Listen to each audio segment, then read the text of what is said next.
اليوم بإذن الله سنقوم بتحضير سلطة سريعة التحضير، هي فلفلة ومطيشة.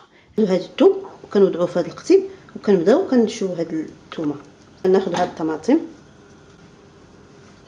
ايوا الفلفل كنشويوهم. بعد ما شوينا الطماطم مطيشه صبحت على هذا الشكل، الفلفل ديالنا صبح على هذا الشكل، الثوم على هذا الشكل، نزولوا ليها هاد القشره ديالها رقيقه بزاف، قطعه صغيره باللب ديالو اي قطع صغيره. نبقاو كنقشروها مزيان. بعد ما قطعنا الكل قطع صغيره، زيت الزيتون، كمون، ملح دائما حسب الذوق. كنوجدوا هذا الخليط مزيان ديالنا. قبل ما نقدموها زينوها بهذا الزيتون الاسود، كتجي لذيذه رائعه. كنتمنى تعجبكم.